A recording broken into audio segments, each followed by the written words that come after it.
o maior mito sobre hipnose que você acredita que precisa ser desmistificado? Ótima pergunta. O primeiro, eu já falei, das memórias que são reescritas.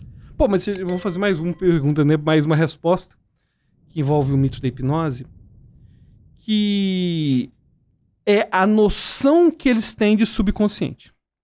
Me pergunta assim, Alberto, eu fiquei decepcionado porque você não acredita no subconsciente. Peraí, vamos lá. O que você está chamando de subconsciente? Se para você subconsciente são processos subcorticais que acontecem e que eu não tenho consciência, até mesmo sistema límbico, alguma coisa assim, claro que eu acredito. Grande parte. Claro que eu acredito, claro que eu acredito. Só que a gente tem uma influência muito grande da ideia que vai vir numa linha norte-americana da chamada psicologia do pensamento positivo. Que é a ideia que o subconsciente é uma parte de Deus que está comigo. E que aí tem Joseph Murphy com os poderes do subconsciente, que eu vou desbloquear esse subconsciente e vai ter a lei da atração, que o universo vai conspirar a meu favor. Pô. Isso eu não acredito, não. Também não. Isso aí eu... E é muito comum as pessoas... Acho que pode conspirar a seu favor se você estiver muito consciente das coisas boas que você quer trocar. Perfeito. Com esse não verbo, mas não no subconsciente. Eu acho que a gente pode ser consciente de querer ser melhor. Claro, uma coisa que eu vejo sempre aqui. Pra mim, essa questão de lei da atração, se eu for perguntar no que eu acredito de que se você não tá hipnotizado negativamente, você vai ver as oportunidades. Uhum. Agora, se eu tô imerso no problema, e se tem uma coisa que eu detesto, é gente que só reclama, por exemplo. A pessoa chega só reclamando.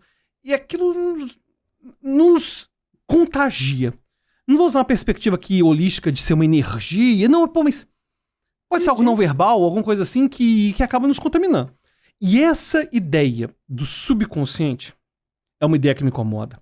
Outro mito que me incomoda é a ideia de que a pessoa hipnotizada vai contar segredo, vai falar uma coisa que ela não quer. Não, gente, ela tá hipnotizada. Ela é agente das sugestões. Ela é agente porque é ela que tá fazendo a manutenção de tudo isso. Então, com certeza, a hora que ela quiser parar, ela gente, para. eu falo assim, Ana, fecha os olhos. Depois a gente tem que fazer uma hipnose, hein? Fecha os olhos. Aí, mas é outro vídeo. É outro. Aí a gente fala, fecha os olhos. Se você quiser abrir o olho, você abre. Com certeza. Se você quiser fazer todo. Você fala assim, olha, agora você vai imaginar uma... Você não tá inconsciente. Não tá inconsciente. Exatamente. Você vai ouvir a voz da pessoa o tempo todo. Você simplesmente tá no se estado... permitindo. Inclusive, uma comparação que eu adoro falar é a seguinte. Filme de terror. Eu sou uma pessoa, e eu nem sei se tem a ver com a neurodivergência. Eu assusto numa facilidade absurda. E eu entro em hiperfoco nos momentos assim, sem sentido nenhum. Tipo, absurdo. Contar histórias aqui de hiperfoco, histórias absurdas. Por exemplo, eu já perdi voo porque eu fui ler um livro. Faltava 2 horas, já faltava 2 horas pro voo, o povo comprou um livro. Eu perdi o voo. Sim, o livro era bom. Teve um outro voo que eu perdi por causa de South Park. Não assista South Park. Pô, eu tava assistindo os desenhos South Park, pô. E esse South Park foi tão terrível que eu tava na frente do portão de embarque. Falei, peraí, vocês me chamaram, não posso entrar? Já pode entrar, não. Chamado. Aí chegou assim, seu nome é Alberto? Chamei seu nome 10 vezes. Aí ficou aquele constrangimento. Eu te entendo perfeitamente. Cara, chegou mais 10 vezes, eu falei, pelo amor de Deus, o que eu faço? Acabaram me conseguindo sem eu ter que pagar nada. Antigamente era mais fácil, né? Era, hoje não... Hoje não consegue mais, não. Nosso hiperfoco custaria muito mais. Hoje custaria mais caro. Mas, enfim. Agora eu divaguei tanto que eu tava falando... Não, porque ele tava falando... de perder o controle. De perder o controle. Não perde. Você não vai perder o controle. E tem uma coisa interessante envolvendo a hipnose, é que eu adoro dar o exemplo, que é o do filme. Que eu falei que eu assusto muito. Do terror. É do filme terror. De terror. Filme de terror. O que acontece? Eu assusto muito filme de terror, né? E você assiste filme de terror? Você assusta? Não gosto. Eu assusto muito. Eu também me é desconfortável. Mas eu gosto de ver assim mesmo. Não sei porquê. Eu gosto de ver assim mesmo. Eu sofro demais. Você gosta de uma adrenalina. Eu gosto demais. E aí, é interessante que... Vamos supor que eu tô vendo um filme de terror coreano. Eu até comento com a minha mãe que a gente deve ter pesquisa futuramente sobre isso. Não se deve assistir mais de um filme de terror coreano por mês. Porque são chocantes demais. São demais, eu fico pensando depois... Cara, tem um filme chamado A Chamada. Depois você busca aí. Deve ter no Netflix. A Chamada. Eu fiquei pensando no final desse filme por uns 2, 3 dias. Nossa. Enfim. Mas o que acontece no filme de terror? Tô lá no filme de terror. eu tenho a opção de não prestar atenção. Tá lá. Sim, sim. Eu posso ficar olhando pra pipoca, eu posso ficar levantando pro banheiro o tempo todo. Eu tenho essa opção de não ficar imerso. Agora, se eu tô assistindo o tempo todo, eu não tenho opção de não tomar susto.